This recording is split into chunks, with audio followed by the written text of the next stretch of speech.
From Pacifica, this is Democracy Now! We're replanting the rainforest in Fiji. And the reason we're doing that is so much of the Fijian rainforest has been slashed and burned to grow sugarcane and to raise cattle. And so we're trying to keep it pristine. That's Linda Resnick, the owner of Fiji Water, America's leading imported water and the bottled water of choice among the rich and famous. President Obama was photographed drinking Fiji on election night, and Mary J. Blige demands 10 bottles before concerts. But a new expose in Mother Jones magazine raises alarming questions about Fiji Water's ties to Fiji's military dictatorship, the company's environmental record, and its impact on the residents of Fiji. We'll speak with reporter Anna Lenzer about Spin the Bottle. Then fracking, that's hydraulic fracturing, a natural gas drilling process that's linked to water contamination around the country. Everyone in this room probably knows my groundwater has been contaminated with methane, Williamsport gas. There are a lot of people in this room with contamination and pollution issues. So who then is responsible to me for that loss of my welfare if it's not you, the Gas Commission? Then human experimentation. A new report by Physicians for Human Rights has found medical professionals played a greater role than previously known in designing, implementing, and legitimizing the Bush administration's torture program. All that and more coming up. Welcome to Democracy Now!, democracynow.org, the War and Peace Report. I'm Amy Goodman. President Obama's announced plans to deliver an address on health care reform before a joint session of Congress next Wednesday night. The news comes amidst reports the White House has privately revived a plan that would trigger a public option only if private insurers fail to provide suitable care and adequate competition. The proposal has reportedly been discussed as a so-called compromise in talks with Republican Senator Olympia Snowe. Progressive Democrats have vowed to oppose any health care reform bill that doesn't establish a public option.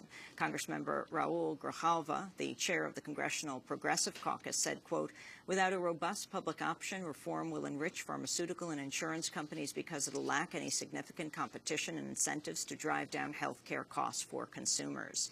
In other healthcare news, a new study shows the top private health insurers in California rejected more than 1 in 5 medical claims over the last 7 years. The California Nurses Association and National Nurses Organizing Committee says California's 6 largest insurers rejected over 31.2 million, or 21% of claims, from 2002 through this past June.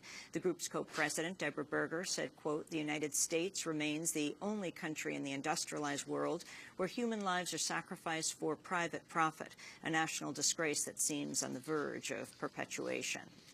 More details have emerged on the lurid allegations surrounding the private military firm hired to guard the U.S. Embassy in Afghanistan.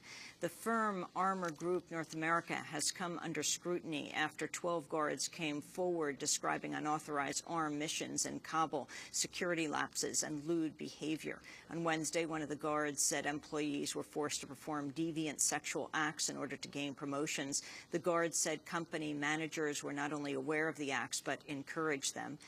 Danielle Bryan of the Project on Government Oversight said employees were punished for not taking part. This involves supervisors. It's not just a bunch of guys who are blowing off steam. It's supervisors who are really sort of predatory, who are engaging young recruits into this really weird, deviant behavior. And if they refuse or complain about it later, they're retaliating against them. So it's way more than just a party. The State Department says it's investigating Armor Group's $189 million annual contract. In Iraq, family members of the imprisoned journalist Ibrahim Jassam marked the 1-year anniversary of his jailing Wednesday. On September 2, 2008, U.S. and Iraqi forces raided Jassam's home outside Baghdad. The U.S. has held Jassam without charge despite an Iraqi court order for his release. Jassam's brother Qais said Ibrahim was deliberately targeted for being a journalist. Even if he had spent a year in prison, he will eventually be released. I tell you, Ibrahim has been arrested because of his job as a journalist. He has no enemies and no one had filed a complaint against him. He has been arrested because he is a journalist. You can go to our website at democracynow.org for our segment on the imprisonment of Ibrahim Jassim by U.S. forces in Iraq for the past year on Wednesday's broadcast.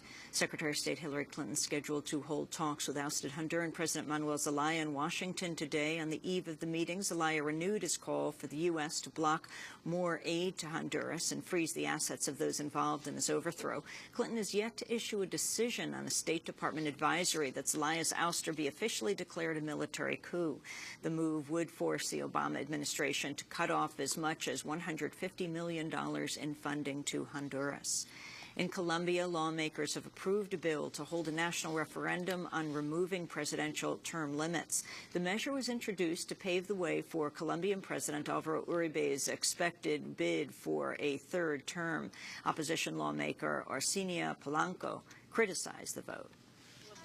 Con esta aprobación y con la aprobación verdadera del pueblo colombiano. With this approval and the approval of the Colombian people, it would indefinitely perpetuate the power of a single person, and it would become a dictatorship in this country. Una dictadura en este país. The Brazilian government's claiming deforestation in the Amazon forest is at its lowest level in more than 2 decades. Brazilian Foreign Minister Carlos Mink said the decline was as much as 65%. This year, there was a 46% reduction in deforestation in relation to the previous year. According to the Amazon Research Institute, there was a 65% fall. This is still unsatisfactory. Deforestation rates are still very high, but this year we will have the smallest deforestation rate of the past 21 years. In Sri Lanka, video footage has emerged reportedly showing Sri Lankan soldiers summarily executing Tamil rebels. The footage was supplied by a Sri Lankan advocacy group, but hasn't been independently verified. It reportedly shows Sri Lankan soldiers killing unarmed, naked, and blindfolded Tamils during clashes earlier this year. Sri Lanka has dismissed the videos as forgery.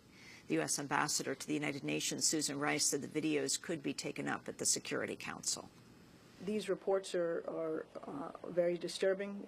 They're of grave concern. We'd like more information as we formulate our own national response. And to date, going back now to Council President, I'm not aware of a Council member proposing that this be discussed on the Council agenda, but obviously these reports are very fresh and that could change.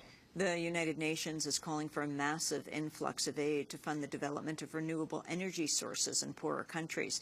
The UN's Department of Economic and Social Affairs says developing nations will need between $500 and $600 billion annually to drop their reliance on the dirty fuels that cause global warming.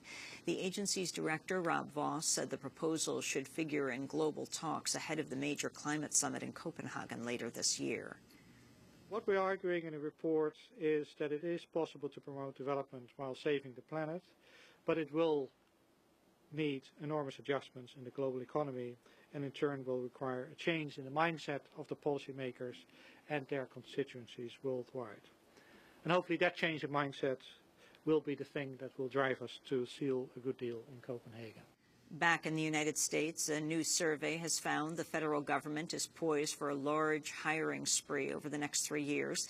The Partnership for Public Service says federal agencies need to hire more than 270,000 so-called mission-critical workers by 2012 to deal with a wave of expected retirements from baby boom workers. Overall, the survey says the government will need to hire 600,000 new workers by the end of President Obama's term.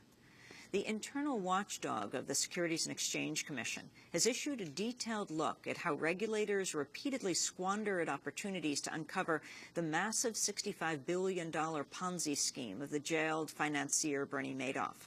On Wednesday, the SEC's Inspector General issued a report describing 5 separate investigations into Madoff dating back to 1992.